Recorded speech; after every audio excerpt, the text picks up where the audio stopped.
welcome to the podcast, Can You Take My Shift? Your favorite coworkers are off the clock and back for another episode.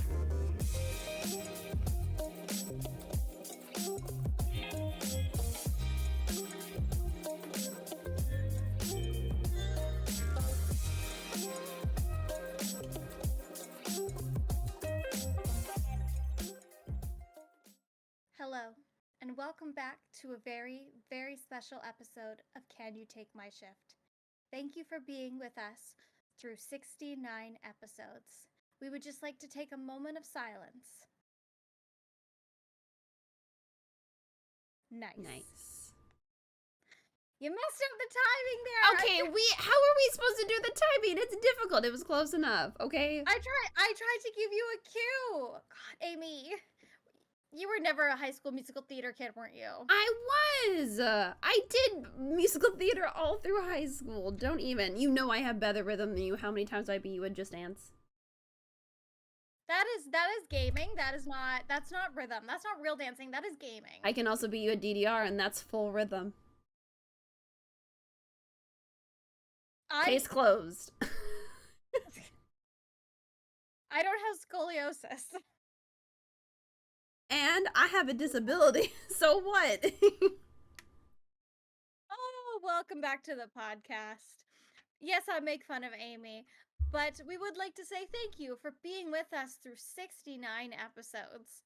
Now, one would think that, as per our 69th episode, that we talk about something nice-worthy. But you know what's not nice? Underpaying your workers. That's not nice. It's not. Underpaying your writers is not nice. Underpaying your mid-level government employees is not nice. Now, high-level government employees, they are overpaid. Absolutely. But today is a big moment in two big unions. So the biggest union, well, no, not the biggest union. But the big union story in Canada is that our government CRA workers are on strike. Now, for those who don't know what the CRA is, our American listeners, that is our tax people. It's the Canadian Revenue Agency. Yes. So, you do taxes, you gotta pay the CRA. The CRA helps people do taxes. If you need to collect unemployment, CRA. If you need to collect disability, I believe that's also the CRA. I believe so. It all kind of funnels through the same areas for the most part. Yeah. So, and when have they decided to do this? Tax season. Now, one person might say, wow, I can't believe that they're doing this to us during tax season. How inconvenient. Well, guess what? I've got a hard reality for all you capitalists out there. Striking has to be inconvenient for those to listen. Mm-hmm. So, I am very pro-union. A little bit about me. So, I work at a law firm and I work at a union firm. We represent unions. So, I do have some bias here. I will say that. But I think people don't fully understand. Like, a lot of people in the private sector don't understand why we need unions and the history of unions. Yeah. So I want to talk a little bit about the history. So we have unions because workers striked to give us unions. Now, the unions are a reason why we have a minimum wage, why we get breaks and paid breaks and benefits and all of that stuff. Now, depending on where you work, your work may have a union and it may not. If you are in the public sector, 9 times out of 10 have a union. So that's your government workers, anyone who works for the government. There's all different types of government unions. Now, private companies can have unions, but they also cannot have unions. So we saw earlier, it was last year, Starbucks was trying to unionize their stores. Yeah, many stores in the States, yeah. Yeah, many stores in the States. And Starbucks did not want their stores to be unionized. Nope. But these workers striked and they were unionizing for better work, better pay, because So we worked for Starbucks, as we have previously said in the past. And what we get in Canada is not what American Starbucks workers get No. because of Canada's certain laws. Now, just because some laws are better in Canada doesn't still mean that Canadian Starbucks workers don't deserve more as well. No, I'll never forget when I worked at Starbucks and we found out that partners in the States get obviously different benefits just being a partner. Like, I remember one of them was they got one free food item a day, and then partners also got free Spotify. And I subscribed to Spotify. I was like, man, I really want Spotify. So I went to my manager and I was like, hey, like, why don't we get Spotify? Like, that's kind of cool. And he straight up told me, do you want Spotify or do you want health benefits? I went, I'll take the health benefits, sir. Thank you. The health benefits, yeah. Take those. And unions are important. So when Amy and I worked at the theme park, it's the most bizarre union story. So I was contacted by a fellow employee to not join the union.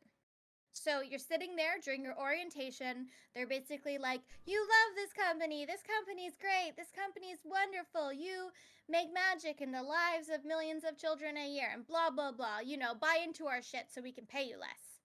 Then they go, and then some people have to come talk to you. And then they awkwardly leave the room. And we're like, well, what is going on? They also dim the lights.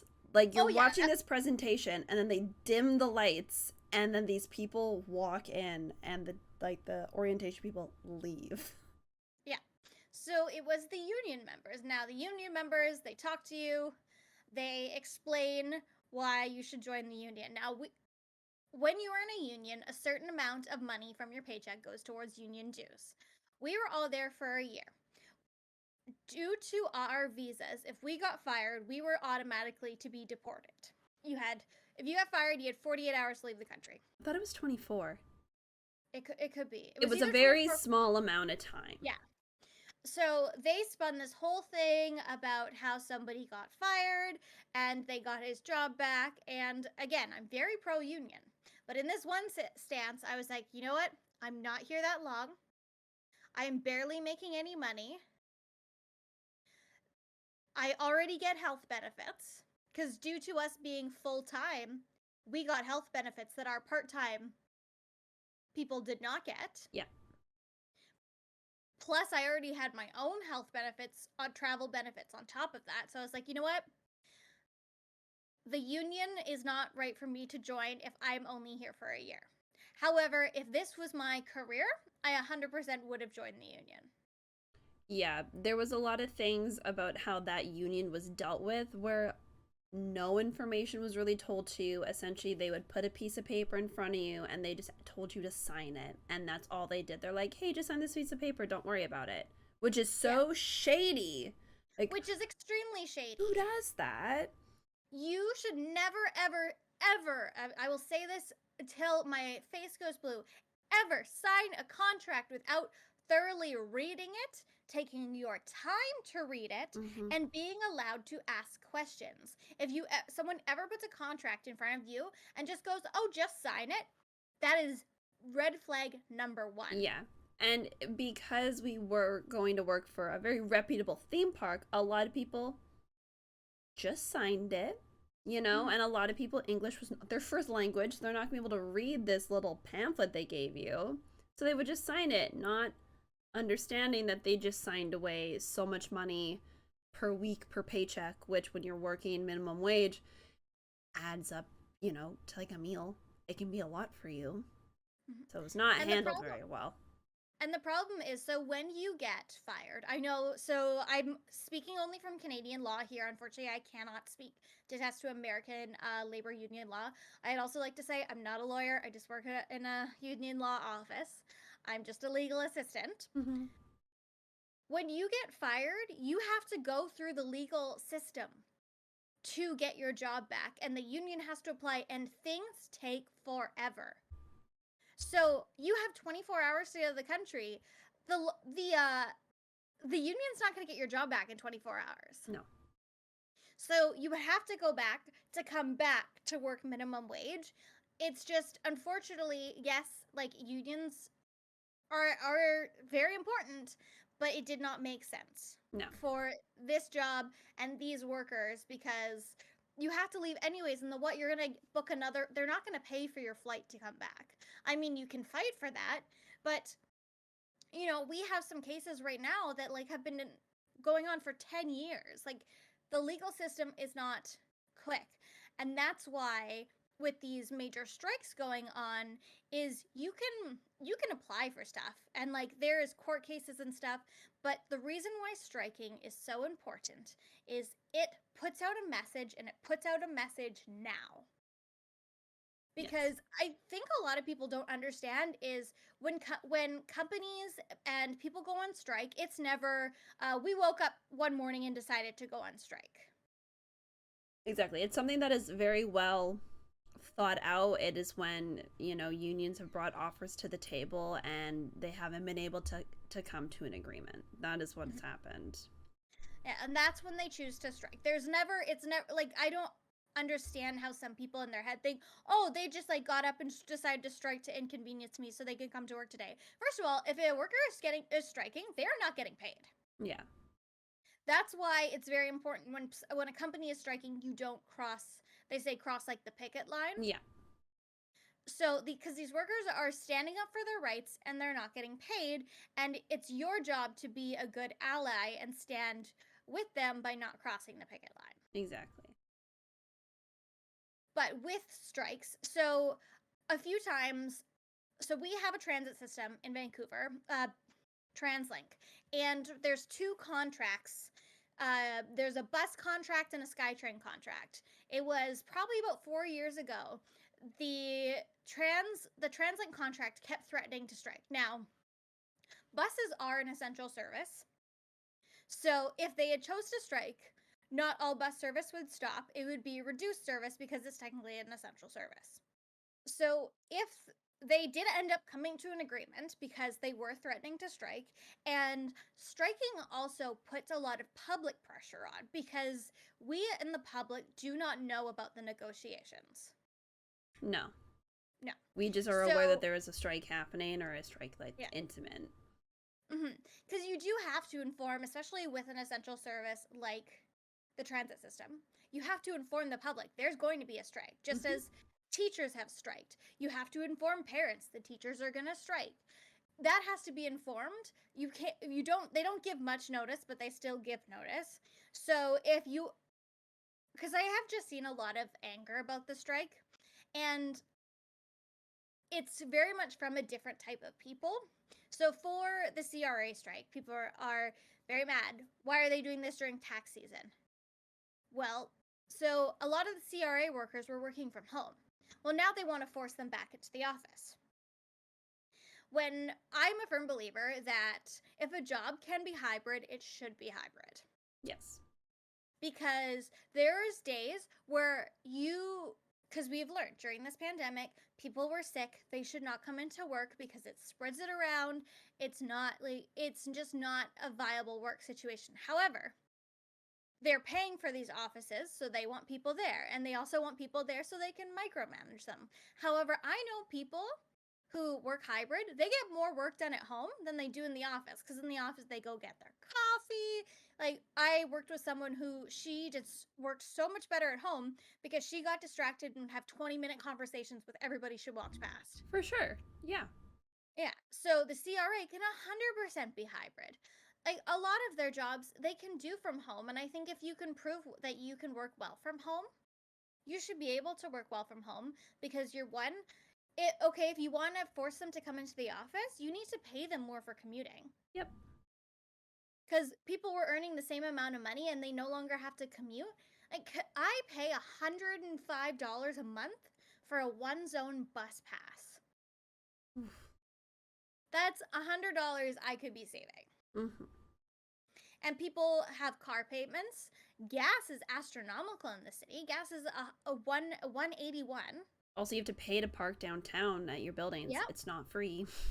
It's not free because my work will only they only will so they will reimburse parking because they reimburse my bus pass, which is nice. Mm.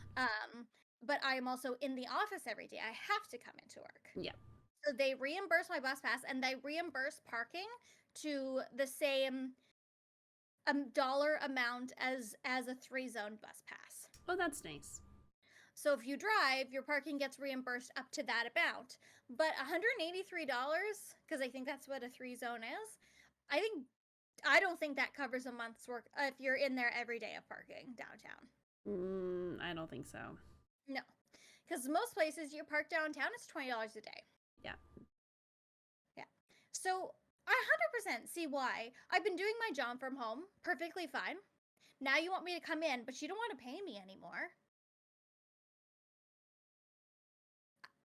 I get it. I stand in solidarity. They want better pay. They want better benefits, and they want to work from home. Yeah. Also, I'm Why? sure some of these remote people, sorry to cut you off. Yeah. Some of these remote people probably don't work in the city that their office is located, or if you live in a city like Vancouver, your commute could take you up to 2 to 3 hours depending on where you live, and that's like maybe a city away. Mm-hmm. So Because when they hired people when everything was remote, people could live in somewhere that's maybe cheaper. mm-hmm. I have a friend who lives in Langley and has to commute to downtown. It's awful. So it makes perfect sense. And then so that is the big strike in Canada. The big strike in the US right now is the Writers Guild of America. This is the second biggest writer strike. The first one was in 2007. And this is a very quintessential strike because writers are striking due to the way streaming in our media has moved. So it used to be when a show was on cable and a show went into syndication, royalties were paid. Yes. But due to streaming services, there is no syndication and royalties are not paid. No. And so these writers are underpaid, overworked, and they're expected to just pump out content. And their jobs are right now being also threatened by AI. Yep. And the bullshit that is AI. Because I know everyone has their own thoughts on AI. Like, Amy, I want you to share how you personally feel about AI. I'm nervous about it. I work in social media, and social media is definitely a job that people, I don't want to say like cherish is like not a good word, but people underappreciate it. People think it's an easy job, people think it's not important. And I'm not gonna lie, like, is it the most important job in a company? No. But if Facebook, Twitter, Instagram, YouTube, TikTok has taught us it's a platform that's important for you to grow an audience and for you to keep your audience. That's what you want. So I feel like AI threatens my job a lot because there's constantly people being like, oh yeah, if you need help writing a post, here's ChatGPT, put in a prompt. Will I say if I'm having like writer's blocked or I'm having a little bit of an issue, like I will say like formatting emails is not my thing, or typing thoughts up that sound professional. I'm not great at it. I get really jumbled up in my words. If it's a little bit of a prompt to kind of help me along, that's fine. But if it's doing my job for me, then I'm not good at my job, and that makes me nervous. So I'm not a big fan of AI. Art AI, a whole other conversation. Art AI is awful and terrible. I'm not an artist though, so I can't speak to that. I just see the weird AI art that you just like stare at, and it's like uncanny valley. Like you know that there's something wrong. So my issue with AI is 90% stolen content. Mm-hmm. Because all AI does. So I think AI is the death of art because these AI artists are stealing from real artists. For sure. AI art is all stolen art. It's not original art. You're not feeding it any originality. And people are going, "Oh, we won't need writers cuz Chat GPT can just write stuff." Well, then Chat GPT is just stealing from writers. Yeah. Like there's Because or sorry, continue. no, because AI exists to what you feed it. Exactly. Like I was gonna say, there's a difference between people always say, like, you find similarities in everything, right? Like, people always say, like, well, all these pop songs sound the same, or I took inspiration from this artist. There's a difference between taking inspiration and then, like, inspiration, and then in the sense of AI, you're essentially scrolling through a whole database of things, pulling words out from every single one of those databases. It's essentially a different version of plagiarism, and people don't realize that. Like, there's been college kids getting in trouble for using Chat GPT to write essays for them because they don't realize that they're just pulling articles and words and sentences straight from essays online. Growing up, I put a Wikipedia quote on an article, like on an essay, and I didn't format it properly, and so my teacher, quote unquote, caught me for plagiarism, but I cited wrong, and that was on me. But like, there's a difference between trying to pass it off as your own and taking inspiration. And I think that is so important, what a lot of people don't understand. So, we are in a recession right now. This is not news to anybody. The price of everything has gone up. However, the 1% at the top is still getting richer. Why does food cost so much and then the CEO of Loblaws is getting a $1 million bonus? Yeah, why are When, strawberries $8? yeah, why was cheese That's $25? crazy. Marble cheese. Just wanted cheese. I had anyways. But it's crazy. It's because the the writers are striking because these studio executives are just making millions and billions of dollars, and some of these writers can't even afford to put food on their table. And they're the ones who give us the art. Writing is an art. It has always been a form of art. When you think of stories, everybody has read a book or watched a show that has made them cry, made them laugh, brought them joy, happiness. Everybody has a comfort book. Everyone has a comfort movie, TV show. That is really important because real people write these things and real people bring real experiences. When I was in school doing writing, they always tell you write what you know because you are able to put yourself and your emotions in it. You can write about things that you've never done, because I don't know how many legal shows we have that I'm like, that's not how the legal system works. These writers clearly have never asked a lawyer, because there is bad writing out there. For sure, yeah. Yeah, but how much of bad writing is people doing gig work, people not properly paid, and people on quick deadlines? So everything goes back to the cost triangle. I It's a basic concept in business. There is time, money, and quality. If you want something high quality and fast, no, is it? Time, quality, and price. Yeah, it's time, quality, and price. If you want something high quality and done fast, it ain't gonna be cheap. If you want something high quality and cheap, it's not gonna be fast. Yeah. And you can never have all three. You can never have something high quality, cheap, and fast. No, that's just never how it works. And if you have it that way, there's somebody in the middle of that triangle being burnt out like crazy. Yeah.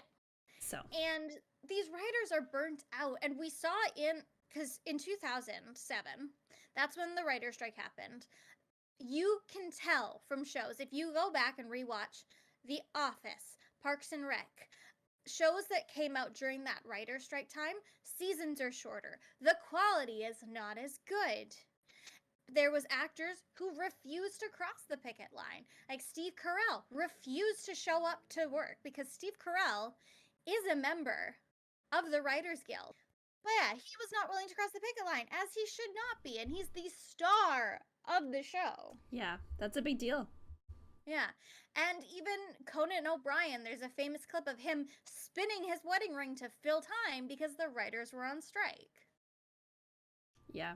I think read that the last writer strike cost the, you know, TV movie industry $2 billion. So if you adjust today for inflation, that was over 100 days. So if they end up doing that again, even half the time they're going to hit that number. Mm-hmm. And it's crazy. There's been lots of actors too who are not crossing the picket line. Like you've seen them. Like I think Jay Leno was seen there. Rob Lowe was seen on the picket fence line for support because again, I think Rob Lowe said like obviously an actor is only as good as their writer. And if anyone who was on Twitter and saw a clip of Rob Lowe in, is he in 911? I don't know, some cable TV show. There was a scene where he was doing chest compressions on a frozen body, and the guy's chest just disintegrates.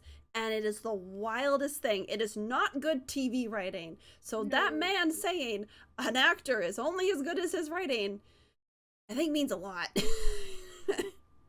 Because it's a scene. Yeah. I did find the quote. Okay. The show had to stop production in November 2007 because of the writer's strike. Steve Carell, himself a WGA member, supported the writers and refused to cross the picket lines, even for non writing duties. Carell went so far as to call in sick to the network on the first day of the strike, citing a case of enlarged balls as the reason he couldn't come into set. You know, I respected Steve Carell. Yeah. It's crazy too. And a big person, so we saw the decline of content. I mean, Heroes was one of the best shows at first when it came out and then declined into poor quality due to the writer's strike. Mm-hmm. Because the studio had already sunk so much money into it. And then the big face of the writer's strike right now is Quinta Brunson. Now, Quinta is the writer and star of Abbott Elementary. If you haven't seen Abbott Elementary, it's a fantastic show. Oh, it's so good. Please watch it. It's so good. And the best thing about Abbott Elementary is it's written with so much heart and so much authenticity. And people are tweeting at Quinta Brunson, "Hey, what aren't you helping out the writers? What you can do?" And she literally tweeted out, because somebody tweeted at her, "Help the writers, girl. We love them just as much as the cast who deliver them lines." And she said, "I don't use this app anymore because it honestly is a bitch much for me, but I want to clarify this. I am a writer. I am in the WGA. I am also on strike. I have no real power here other than to join my union in demanding fair compensation for writers." Go off, Quinta. Go off. She is here striking for her rights. And there's so many stories I've been reading today about writers going to the Oscars with maxed out credit cards to accept an Oscar. Yep. Because they couldn't afford a suit for that night. Yeah, there's a story going around Twitter too. I can't remember who it was by, but it was a lady who said, I think she was a writer for Jimmy Fallon. Mm-hmm. And I guess they had a meeting. Jimmy Fallon was not in attendance, but they found out that while they're on strike, they're cutting off their benefits, or it was something along those lines. I can't quite fully remember. And the girl was like, "Jimmy, like, you should be here, like, trying to help us reach a deal. Like, it was great to go bowling with you last week, but we, like, that doesn't pay the bills. Mm-hmm. Like, we gotta come to some sort of deal." And it is showing a major problem in Hollywood on people think celebrities make a lot more money than they do. Now, some celebrities have way too much money. Yes. But do you ever wonder, you see a celebrity and you're like, why are they doing this weird brand deal? That's where they're making money. because the cost of being famous is huge. You have to pay agents, managers, publicists, assistants. Like if you're going to an award show, it's like it's $20,000 Yeah. just to go to one of these award shows. And people can't, like, maybe actors can pay this, but writers sure as hell can't. No, like producers, all those people, Yeah. they cannot. So they like, but your studio execs are making how many billions of dollars? I mean, like, it's hard not to just go into a socialist rant about how, like, no person needs $1 billion. Um, but we need our unions and we need to fight for our unions, and you have to come to terms of agreement with our unions because people need to get paid more. Now, when a union strikes and there's offers going back and forth, almost never is the first ask from the union ever accepted because it's negotiation. You ask for something, you counter back. I ask for something, I counter back. It's a negotiation, and a fair negotiation always ends up in the middle. Exactly. But that's why you have to strike, is to put pressure. So all striking does is put pressure on the negotiation because you can only fight for as long as you can hold out. Yes. Because how long can these people have to strike and hold out because their benefits are cutting off. They're not making money. They've got to figure out how to put food on their table, feed themselves, feed their families. Everyone's got rent, mortgage, like, and the streaming industry has changed how we pay our writers. And like you see Netflix, they just pump out show after show after show after show. People watch these shows, when they first come out. But sometimes shows that have been on Netflix, let's say for a couple years, let's say somebody on social media starts talking about it. It pops off. Well, it's like the Hunger Games right now. The Hunger Yeah. Games is having essentially a resurgence because I mean there's the new prequel coming out, but the movies just came back to Netflix. And so it's opening up this like whole new generation to people being like, "Oh my god, I've never seen these movies before." Or people like us who grew up with the Hunger Games were like, "Yeah, like I kind of want to watch this again." Mhm. And writers deserve to be paid residuals. It should not just be the actors and the producers. The writers are the ones who literally wrote the words that people are saying. Now it's very fun when you're watching a show and then like an actor ad libs something and you're like, "Oh, that's funny. Like this was unscripted." But a show, movie, or like book, anything is only as good as its writing. Of Because course.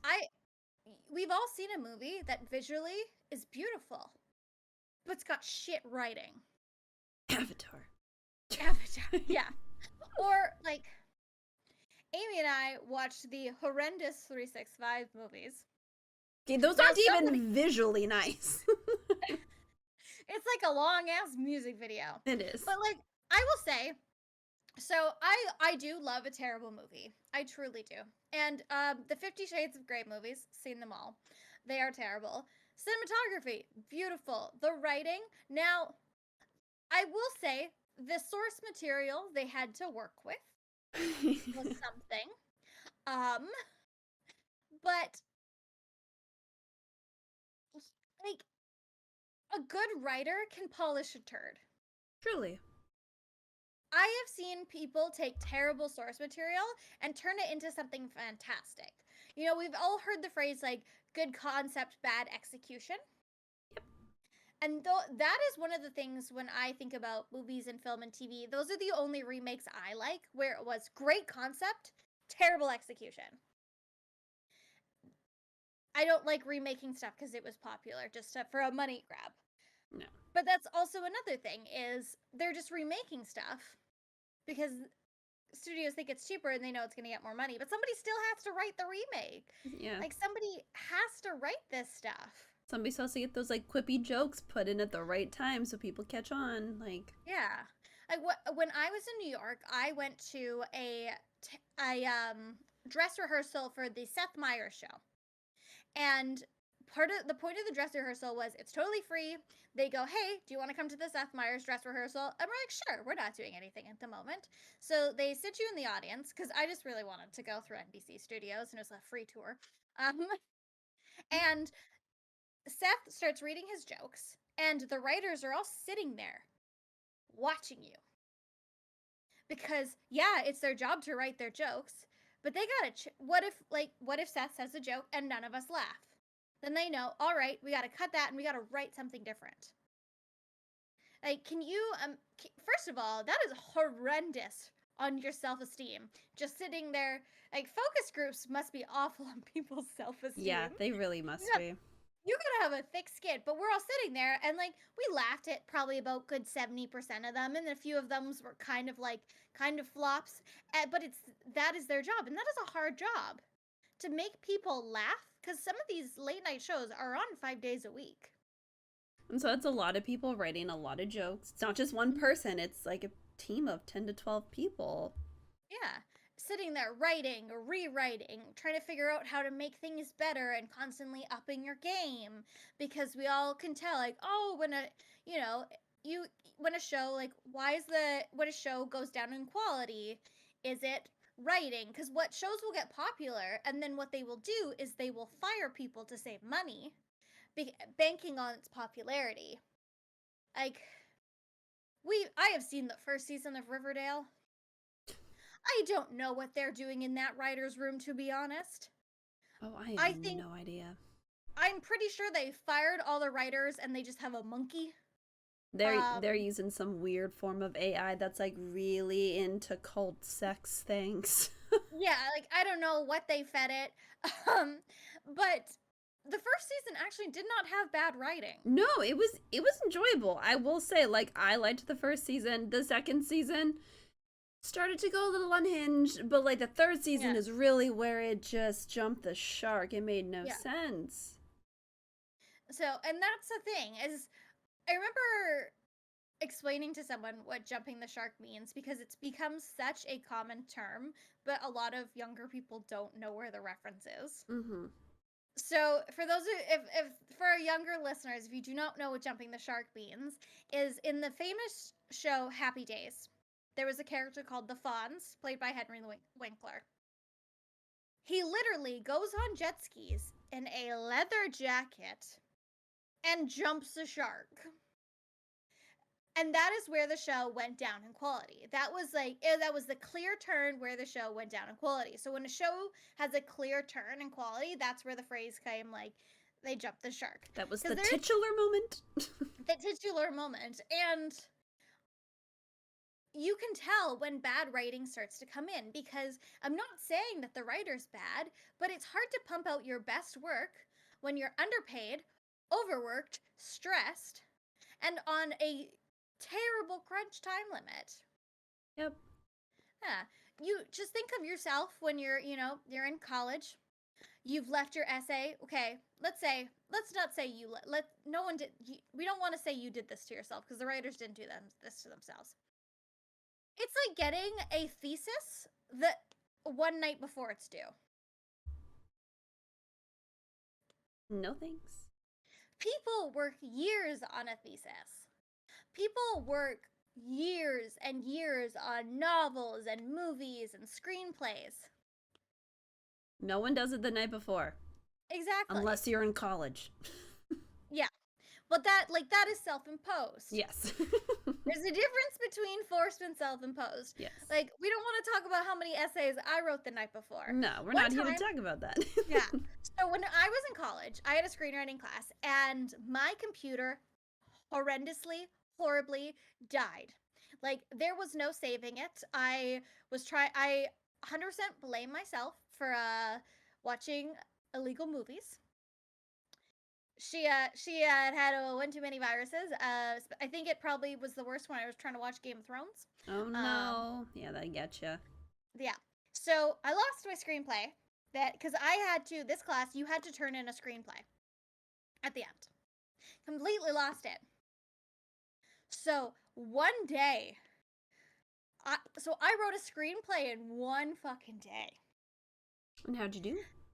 This thing was shit. I am telling you, this I wrote. I took a concept that somebody had like tweeted, and I thoroughly expanded on it. Mm-hmm. But it was not great. Because my other screenplay I wasn't happy with, but I'd constantly poured over it. But then I was like, well, it's gonna take me longer to rewrite it than me just writing something completely new. Yeah, that's fair.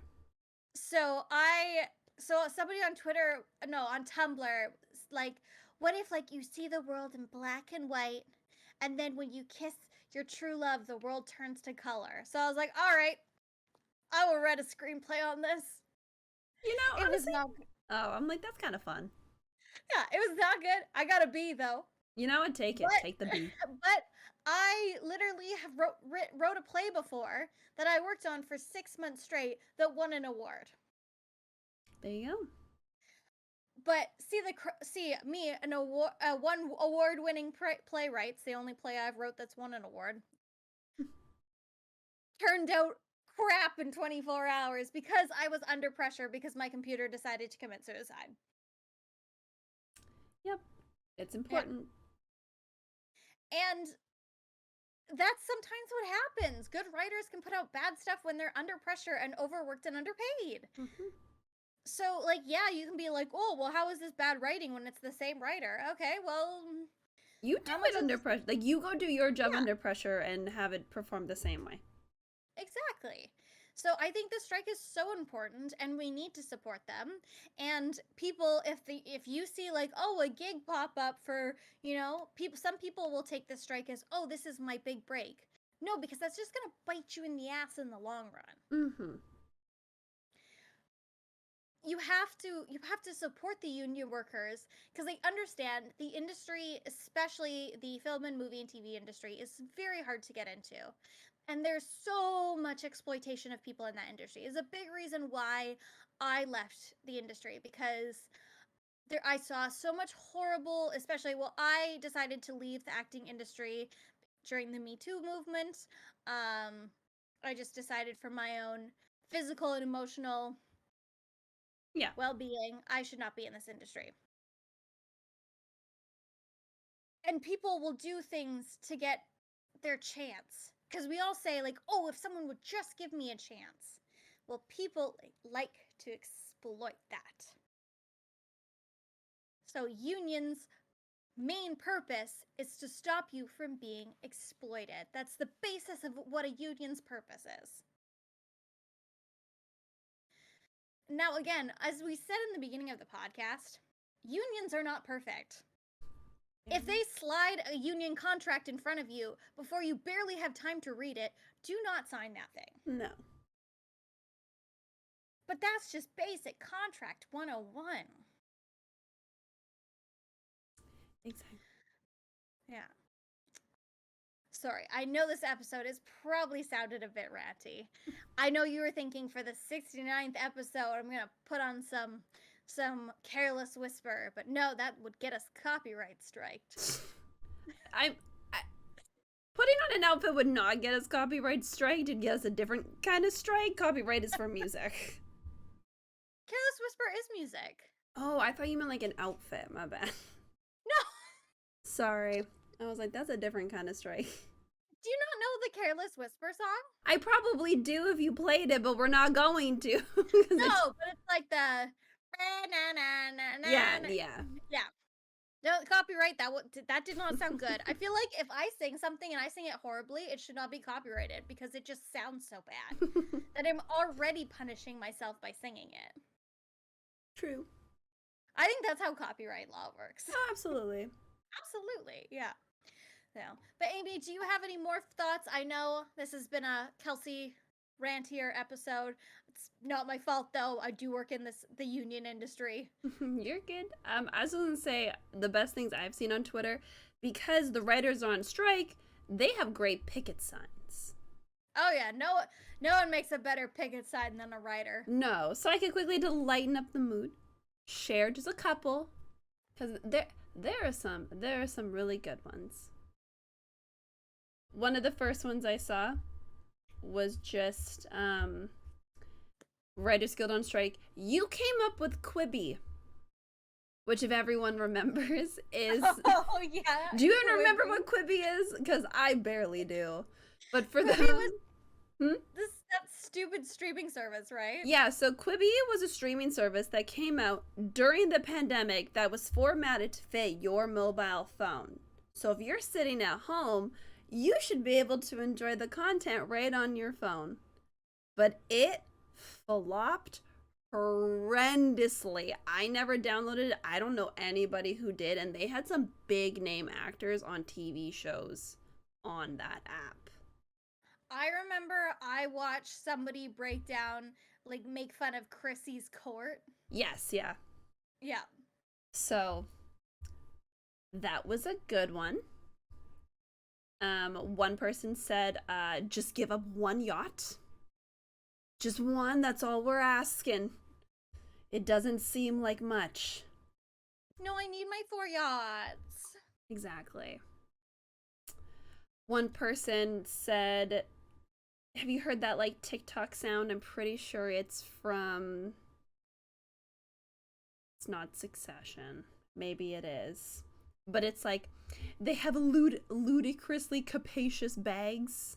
You know that TikTok sound? Have you seen that I sound? don't think You haven't heard that sound? Oh my gosh, it's so funny. But it's this guy being like, especially being like, what's in this girl's bag? Like, it's monstrous, it's gargantuan. So the sign says they have ludicrously capacious salaries. What's even in there? 773 million? Greg, it's monstrous, it's gargantuan. So Yeah, they have too much money. There was another sign that said replace CEOs with AI. Because if you think that the CEOs can do the writers' jobs, why can't they do yours? yeah. Or, sure, I support AI. And by AI, if you mean all our terms being met in a fair and timely manner. And someone else said, if you don't pay us, we're going to spoil Succession. Which I know a lot of people like that show. So those are some fighting words. And probably one of my favorite ones was my neck, my back, we need a fair contract. So I thought that there's some good ones. There's a lot of people who are angry, all for good reason. Yep, you should be. And if you're not upset about this, you should be, because you watch TV, you read books, you read movies. This podcast could be probably better if I sat down and wrote out all my thoughts properly and gave myself more time to format and plan. You know, But guess what? I'm not paid for this podcast. I do this out of my own love, but I work a day job that I don't think pays me enough. With the cost of living, absolutely not. So when I got my current job, I looked up the cost of living in Vancouver mm-hmm. and I asked for that amount. And that amount has already gone up within 3 months. Yeah. Well, But when it comes to reviews. oh yeah, when it comes to reviews, I'm gonna be like, yeah, just like maybe just want to slide me some more money. That would be Just a little. Just a slide little it bit. across the table. Yeah, like my employer doesn't have a yacht, but they have a house, and that's basically like having a yacht. Truly. No. Truly. Oh, here's another good sign. Chat GPT doesn't have childhood trauma. You can't write trauma. You truly cannot write trauma. You cannot write trauma. Trauma is earned. Exactly. Yeah. Oh my god. Yeah, that's a good one. Oh, that's a good one. That is a really good one. Yeah. I think in closing, in 2007, NBC was going to cancel The Apprentice, but the strike caused a need for reality TV. They greenlit Celebrity Apprentice, which blew up and reignited Donald Trump's celebrity status and set the stage for his run for president. Give the fucking writers whatever they want. Honestly, yeah. Yep. Yeah. Yep, that's fine with me. Yeah. That's fine with me. Please, for the love of God, we don't need another one of that. No, just give them what they want because I want to watch Abbott Elementary season 3. I want to watch the last season of Stranger Things. I want to watch these shows that will be pushed if you do not give them what they want. Or they will be garbage. No one wants that. No. Not willing to pay for Netflix for a garbage final season. I don't even pay for Netflix now. No, I don't either. I'm just going to visit my parents once a month to log into their Wi-Fi. But that's more expensive than paying for Netflix. It is, but it's like the principle of the thing. And Yeah, also, that's like, fair. it's nice to see my parents. Yeah, that's valid. I do see them because I love them. It's not just like, oh, hi guys. Hi, by the way. Come to get my monthly Netflix trip. Yeah, that is fair. So I can brain rot with Love is Blind. Oh, God. Yeah. That's also something. I mean, that show wasn't written, but it definitely could never be. No, you can't write that shit. Ew. Yeah. ChatGPT could never. No. I think ChatGPT trying to write an episode of Love is Blind would break it. Probably. And be like, we can't do this. Chat. What is it? Oh, who's the guy? Who was the shitty person last season? Basketball? No, the season before. Shake. Shake could write on ChatGPT, but ChatGPT could not could not come up with what Shake said. Nope. Just like the other Netflix star, Francesca Fargo, her fiance could come up with that ring. That ugly ass, my God. gigantic ring. That is ChatGPT could never. That is a ludicrously capacious ring. It is so. I mean, not that ever. Look, teach their own. To each their own with their rings. But that thing is a rock. It kind of reminds me of Megan Fox's engagement ring, but bigger and worse. Yeah. Because it's got the two stones smushed against each other that don't fit together. And it's like.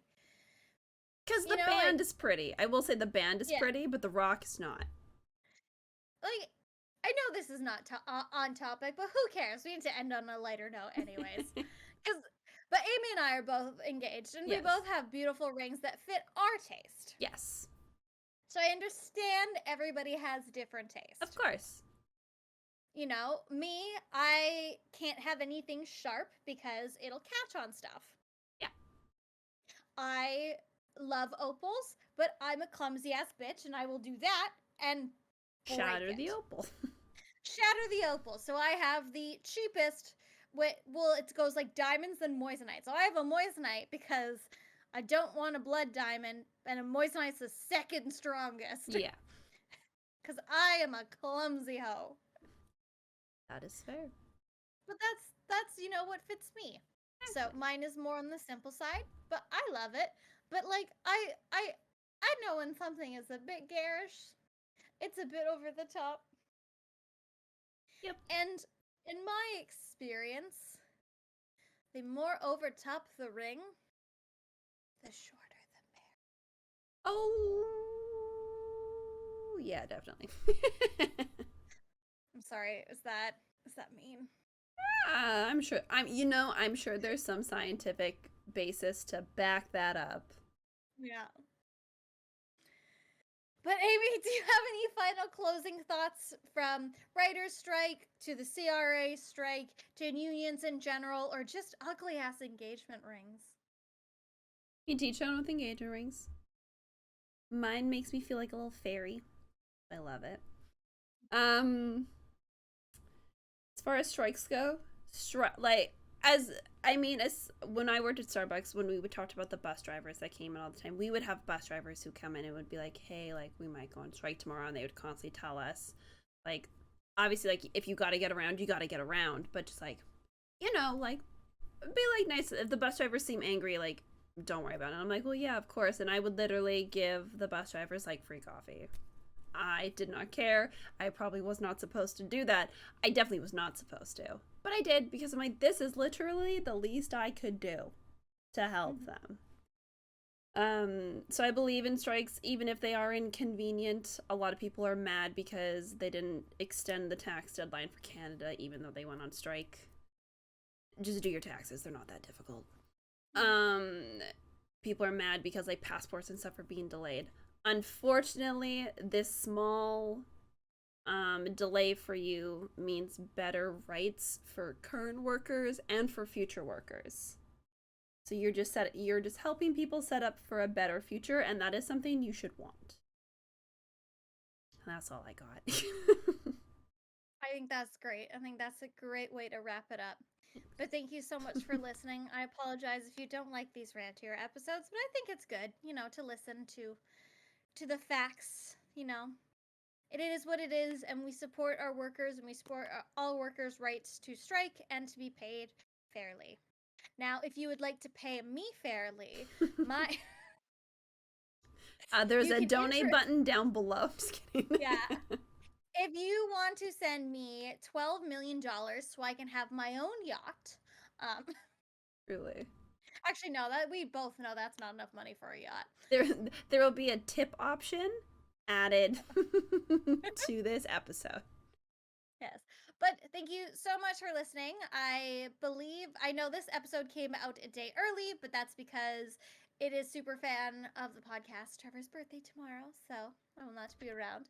But this episode will be on all streaming platforms next Thursday, as usual.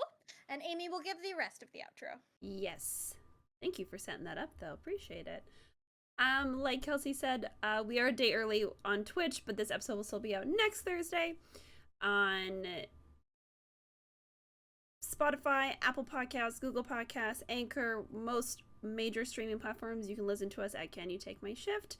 You can also rewatch the video recordings over on YouTube at Can You Take My Shift. And if you watch us over there, make sure you're subscribed and you give the video a like.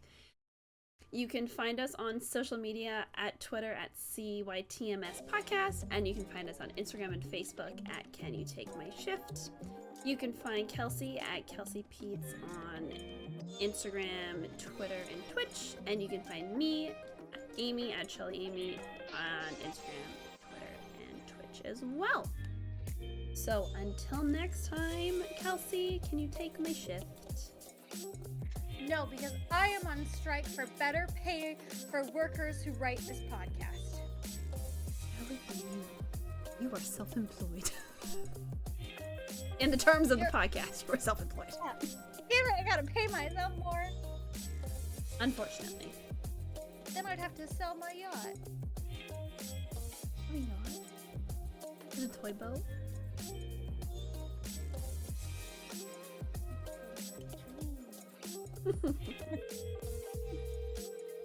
Your call has been forwarded to an automatic voice message system.